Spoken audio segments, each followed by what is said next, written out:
ACL prevention. Should you have your team or your daughter participate in ACL prevention exercises with a strength coach that comes in and provides that, or go to a PT clinic and do those things every week to develop, those areas to protect yourself from ACL tears if you're a soccer player on the girls' side? My answer is no, absolutely not. 2 reasons. 1, girls aren't technical players overall. They're just not technical. So the game's just not safe. And 2, coaches, the tactics that are applied by these coaches. So let's talk about the technical side. The girls, their first touch is so bad. It's like 3-4 feet off their body. Typically, it's all over the place. So the ball's in between things. And then after that, the girls just fly to the ball recklessly. It's scary. I don't know how many times I'm watching these games and I'm just cringing. I'm like, oh my gosh, she's going to kill herself. Yeah, they fly to it. I tell my daughter, stay the heck out of it. And then they get yelled at. No, it's a problem. They're not technical enough.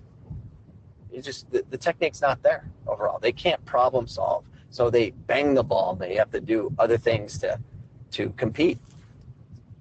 Second thing is coaches. The coaches are saying things like, get stuck in, put a body on her, go through her, put her in a body bag, stuff like that. Maybe not exactly that, but it's the same intent. It's so ugly. They make them play a certain way. Yeah, it's effective. You can win on Saturday. Congrats, woohoo! But you're not developing anything. Get the ball, put out wide, serve it down the line, cross it in, bang. Crash that box. It's so focused on winning versus development. It's horrible. You're not going to go through the middle. You're not going to combine. You're not going to do fun things with the ball, especially when the competition's difficult. You're going to bang the ball. You're just going to plow away. Which it's done on the guys' side too, but they tend to not blow their ACLs like the girls do. So it's just silly, and it's so sad. It's the girls will do anything, for their team. They work hard. They'll go through. If you say go through a player, they're going to go through a player. So don't tell them to do that. Be smart. Stand them up. Defend with 2 feet.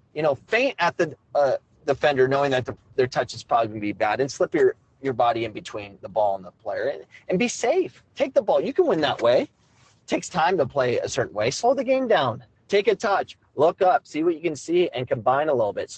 Dictate the pace of the game. Having said that, why is the substitution rule the same for girls and boys? Shouldn't be. The girls are very fatigued. They play a very fatigued game. They should be able to sub them out, because when they're fatigued and they're tired, that injuries happen a lot. And I'll give you a third reason. They wear these dang helmets to protect them from concussions or whatever, which it doesn't, by the way.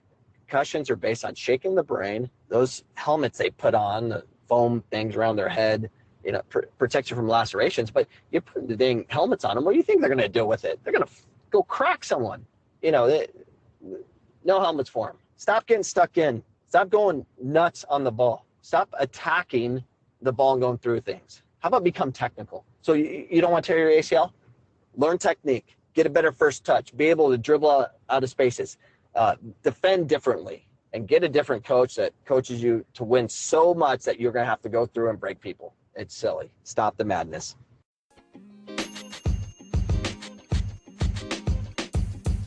The podcast you just heard was recorded with Anchor. If you want to make your own, download the Android or iOS app completely free from anchor.fm/podcast. That's anchor.fm/podcast.